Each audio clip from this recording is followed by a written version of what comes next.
Donc voici la correction de l'exercice numéro 4, page 22. Identifier un transfert d'ion hydrogène. Donc on sait que les transformations acido-basiques ou acide-base correspondent finalement à un transfert, à un échange d'ion H+. Un acide va libérer un H+, quand la base, une base qu'il va rencontrer, avec laquelle il va réagir, va la capter. Donc, les espèces chimiques suivantes sont des acides ou des bases selon la théorie de Bronsted. Donc là, c'est la définition selon Bronsted. Donc, HCO3-, etc., etc. Définir un acide et une base selon la théorie de Bronsted. Donc, je fais apparaître toute la correction. C'est la correction de votre livre. Un acide est une espèce chimique capable de céder au moins un H+, un ion hydrogène. Et une base est une espèce chimique capable de capter au moins un ion hydrogène H+. Donc ça, pas de souci. Former les couples acide-base à partir des formules chimiques données ci-dessus. Donc là, on va prendre le crayon. On va le mettre pas trop large, oui, très fini, c'est bon. Donc on va chercher. On a CH3COOH qui va être en fait avec CH3COO-, acide base. Pourquoi? Parce que là on voit qu'on passe de l'un à l'autre en retirant H+, parce que ça devient moins. On va retirer H+, et le H a disparu, il reste un moins. Ensuite, on va avoir NH4+, NH3. Pourquoi? Parce que je passe de l'un à l'autre, je passe de NH4+ à NH3 en retirant H+. Il y aura un H de moins et un plus en moins. Ensuite, on va avoir H3O+, H2O. Donc l'acide est ici, la base est là. Donc encore une fois, je retire un H+, donc je retire un hydrogène, il en reste 2, je retire le plus, il reste H2O. Et on peut encore faire HO-, H2O. Alors c'est le couple H2O, HO-. Si je retire ou si j'ajoute un H-, un H+, le plus et le moins s'annulent, je rajoute un H, il y a deux H, donc j'obtiens H2O. Et il me reste plus que quelque chose de bizarre, CO2, H2O et HCO3-. Donc ça, c'est l'acide. Le H2O, ça veut dire quoi? Ça veut dire que c'est du dioxyde de carbone qui a été dissous dans l'eau. Voilà pourquoi il est marqué aqueux.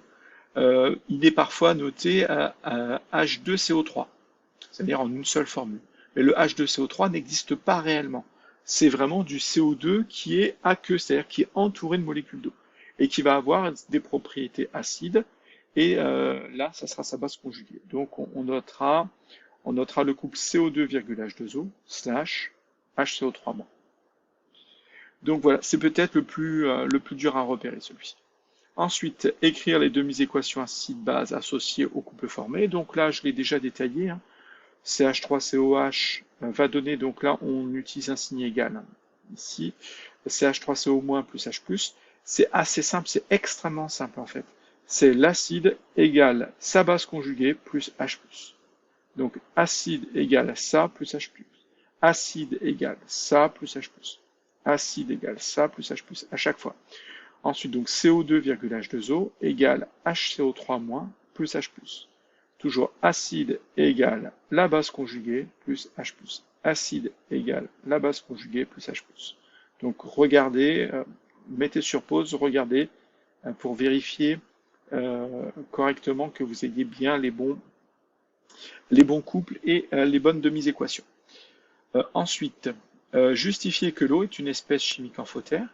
Eh ben, l'eau est une espèce chimique amphotère parce qu'elle apparaît dans deux couples. Elle apparaît dans le couple, dans ce couple-là et dans ce couple-là. Dans le premier couple, H3O plus H2O, elle apparaît en tant que base, c'est-à-dire à droite du couple. Et dans le couple H2O, HO-, elle apparaît à gauche en tant qu'acide. Donc c'est bien une espèce chimique qui peut être acide ou basique. C'est la définition d'une espèce amphotère. Ensuite, 5, représenter le schéma de Lewis et la formule semi-développée de l'acide éthanoïque en entourant l'hydrogène acide. L'hydrogène acide, ça va être l'hydrogène qui va pouvoir être libéré, qui va pouvoir être cédé et se transformer en ion H+. Donc, pour ceux qui auraient des difficultés avec l'acide éthanoïque, on reviendra. Donc, à partir de ce nom, retrouver la formule, on reviendra dessus un peu plus tard dans l'année. Donc, éthane, ça veut dire qu'il y a deux carbones. OIC, ça veut dire qu'il y a une fonction COOH. Donc, l'acide éthanoïque, c'est CH3COOH. Donc, le schéma de Lewis est celui-ci. Dans une vidéo, je vous réexplique comment il faut faire. Il faut ne pas oublier qu'un atome d'oxygène a deux doublés non liants, etc. Et ici, c'est le seul à avoir des doublés non liants, finalement. Ensuite, l'atome d'oxygène est très électronégatif par rapport à l'hydrogène. Donc, il va avoir tendance à être delta-, lui delta+. Et finalement, il peut se passer la réaction où l'atome d'oxygène va carrément garder les deux électrons de la liaison de valence, ici, du doublé liant. Il va les garder. Et du coup, il va piquer un électron à l'atome d'hydrogène qu'il avait mis dans cette liaison. Et cet atome d'hydrogène va se transformer en ion d'hydrogène H+, parce qu'il a perdu un électron. Et du coup, on a bien cet acide carboxylique, cet acide éthanoïque aura bien libéré un ion H+. Donc, l'hydrogène acide, c'est l'hydrogène qui peut être transformé en H+, c'est celui-ci.